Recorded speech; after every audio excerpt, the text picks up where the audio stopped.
नमस्कार, स्वागत है आपका हमारे चैनल पर। मैं हूं आपके साथ शिप्रा सैनी। राज्यसभा चुनावों के लिए 10 जून को वोटिंग होगी। महज 2 दिन बचे हैं।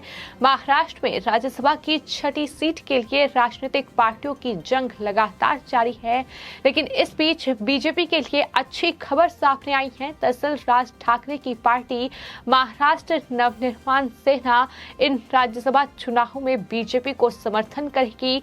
ये बड़ी जानकारी निकलकर सामने आ रही है। आपको बता दें कि बीजेपी नेता आशीष शेलार ने दरअसल मनसे प्रमुख राज ठाकरे से मुलाकात की है। राज ठाकरे के साथ आशीष शेलार की बैठक हुई है और बैठक के बाद उन्होंने मीडिया से बातचीत करते हुए ये कहा है कि पार्टी की ओर से मैंने राज ठाकरे से ये अनुरोध किया है कि आने वाले राज्यसभा चुनाव में बीजेपी उम्मीदवार को मनसे का 1 वोट मिले। ये अपील जो है, ये अनुरोध जो है वो राज ठाकरे से किया गया है। वहीं मैं आभारी हूं कि राज ठाकरे ने हमारे अनुरोध का पालन किया और मुझे सूचित किया। बीजेपी को वो वोट मिलेगा, हमारी जीत आसान और आसान होगी। ये आशीष शेलार की ओर से कहा गया है। आपको ये बता दें कि न सिर्फ महाराष्ट्र में राज्यसभा चुनावों के बीच ये सियासी हलचल का दौर देखने को मिल रहा है। 6ठी सीट के लिए कहीं न कहीं जंग जो है वो महाविकास आघाड़ी और बीजेपी के बीच देखने को मिल रही है, बल्कि विधान परिषद के चुनावों को लेकर भी सियासी सरगर्मी काफी तेज हो चुकी है। और आशीष शेलार ने राज ठाकरे के साथ जो मीटिंग की है, जो बैठक उनकी हुई है, उसमें न सिर्फ ये जानकारी सामने आ रही है कि मनसे राज्यसभा चुनाव में दरअसल बीजेपी को सपोर्ट करेगी। जो मनसे का एक विधायक है वो बीजेपी के कैंडिडेट को मतदान करेगा, बल्कि खबर ये भी सामने आ रही है कि विधान परिषद चुनाव में भी बीजेपी को समर्थन करेगी राज ठाकरे की पार्टी मनसे।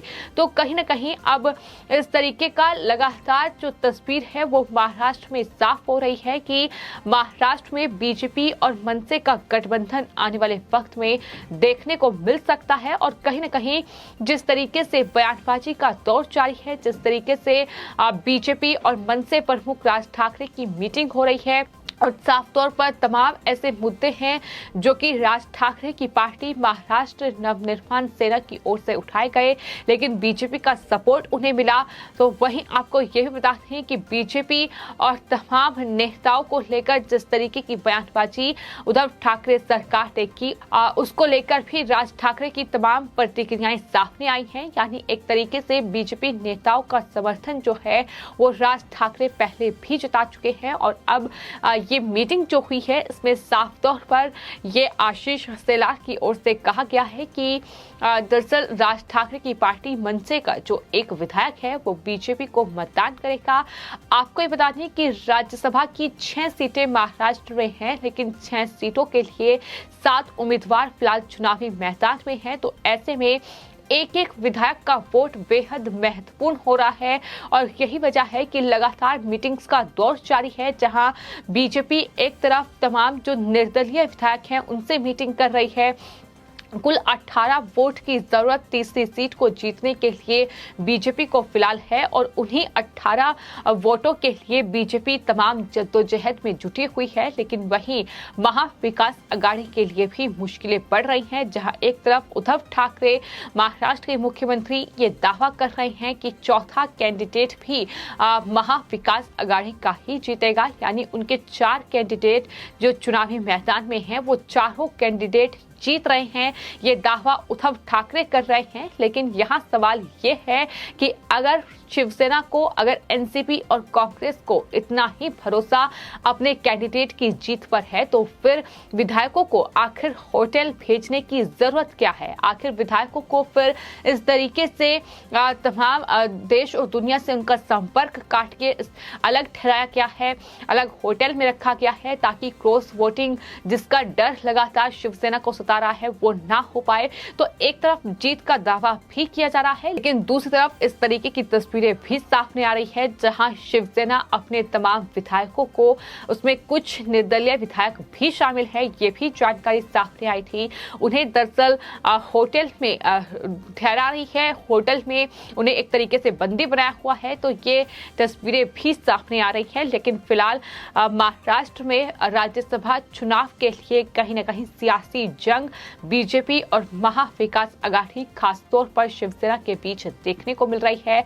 आपको ये बता दें कि महाविकास आघाड़ी में से शिवसेना ने अपने 2 कैंडिडेट चुनावी मैदान में उतारे हैं, जिसमें संजय राउत है तो वहीं दूसरे संजय पवार हैं, तो वहीं आपको बता दें एक एनसीपी और एक कैंडिडेट कांग्रेस पार्टी की ओर से राज्यसभा के लिए नामांकन दाखिल कर चुका है। लेकिन फिलहाल महाराष्ट्र में 6ठी सीट की ये सारी लड़ाई है, ये जंग है। चूंकि तो फिलहाल आपको ये बताते हैं कि बीजेपी के मौजूदा वक्त में महाराष्ट्र में सबसे ज्यादा 106 विधायक हैं और कई निर्दलियों का समर्थन भी बीजेपी को हासिल है। तो ऐसे में 113 वोट जो हैं वो बीजेपी के पास है और चूंकि एक उम्मीदवार को जीतने के लिए 42 वोटों की जरूरत है, तो ऐसे में बीजेपी के जो 2 कैंडिडेट हैं वो बिना किसी जंग के कह सकते हैं कि जीत रहे हैं। लेकिन वहीं तीसरे कैंडिडेट को जीत के लिए फिलहाल 18 वोटों की जरूरत है और उन्हीं 18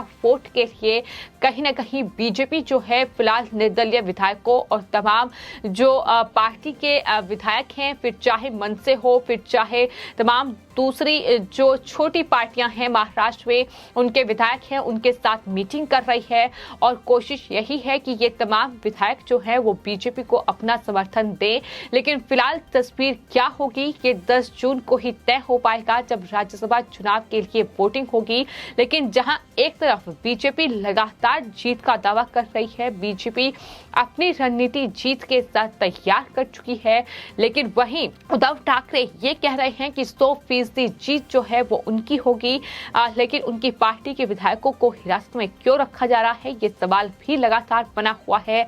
10 तारीख को देखा जाएगा कि मेरे यार्ड में आपका क्या है, क्या काम है, ये उद्धव ठाकरे की ओर से कहा गया है। तो इस तरीके से लगातार आरोप प्रत्यारोप का दौर भी जारी है। आपको ये बता दें कि जो निगाहें हैं वो AIMIM पर भी टिकी हुई हैं। इसके अलावा आपको बता दें समाजवादी पार्टी के 2 विधायक हैं। इसके अलावा बसपा और तमाम दूसरी पार्टियों के जो विधायक हैं उन्हें कहीं न कहीं अपने पाले में करने की पुरजोर कोशिश फिलहाल जारी है। लेकिन खबर ये भी सामने आ रही है कि उद्धव ठाकरे की जो मीटिंग है जो चल रही है इस वक्त अजीत पवार के साथ, उसमें अबू आजमी शामिल नहीं हुए हैं। यानी कहीं न कहीं अबू आजमी शिवसेना और खासतौर पर उद्धव ठाकरे से नाराज हैं, ये भी बड़ी जानकारी निकलकर सामने आ रही है। तो कुल मिलाकर शिवसेना के जो 2 कैंडिडेट हैं, कहीं न कहीं शिवसेना को हार का मुंह देखना पड़ेगा इस राज्यसभा चुनाव में। ये कहीं न कहीं अपडेट जो है वो सामने आ रही है। जिस तरीके से शिवसेना के पास उतने विधायक नहीं है, लेकिन निर्दलीय विधायक भी फिलहाल उद्धव ठाकरे से नाराज चल रहे हैं। तो ऐसे में सवाल यही उठ रहा है कि क्या जो निर्दलीय विधायक उद्धव ठाकरे से नाराज हैं उसका बड़ा खामियाजा शिवसेना को इन राज्यसभा चुनाव में भुगतना पड़ेगा। क्योंकि समाजवादी पार्टी के विधायक अबू आजमी भी उद्धव ठाकरे से मुलाकात नहीं कर रहे हैं। जो अभी तक जानकारी सामने आई है, अभी तक वो वहां नहीं पहुंचे हैं। तो इस तरीके से कहीं ना कहीं रस्साकसी का ये दौर जारी है। फिलहाल शिवसेना भी कई आरोप जो है वो बीजेपी पर लगा चुकी है। तमाम विधायकों की खरीद फरोख्त करने और स्वतंत्र विधायकों पर दबाव बनाने के लिए केंद्रीय जांच एजेंसियों का इस्तेमाल करने का भी आरोप लगाया है। शिवसेना नेता अनिल देसाई ने यह भी कहा है कि मुख्यमंत्री ने हमारी पार्टी का समर्थन करने वाले शिवसेना के विधायकों के अलावा निर्दलीय और छोटे विधायकों से भी मुलाकात की है। ये लगातार जो जानकारी है वो सामने आ रही है। लेकिन कुल मिलाकर आने वाले वक्त में न सिर्फ राज्यसभा के चुनाव हैं, इसके बाद विधान परिषद के चुनाव हैं और उसके बाद महाराष्ट्र में मुंबई महानगर पालिका का चुनाव, जिसमें अगर मन से बीजेपी को समर्थन देती है तो ये शिवसेना के लिए बड़ा झटका होगा, मुख्यमंत्री उद्धव ठाकरे के लिए बड़ा झटका होगा। क्योंकि महाराष्ट्र में और खासतौर पर मुंबई में अगर जिक्र किया जाए तो मुंबई में जिस तरीके से मराठी वोट बैंक है और उस मराठी वोट बैंक को शिवसेना और उद्धव ठाकरे ने बार बार नाराज किया है। कहीं ना कहीं गुस्सा और नाराजगी शिवसेना के प्रति कई मौकों पर देखने को मिली है। तो ऐसे में सवाल यही बना हुआ है कि अगर मनसे और बीजेपी गठबंधन करती है तो कितना बड़ा खामियाजा शिवसेना को इसका भुगतना होगा।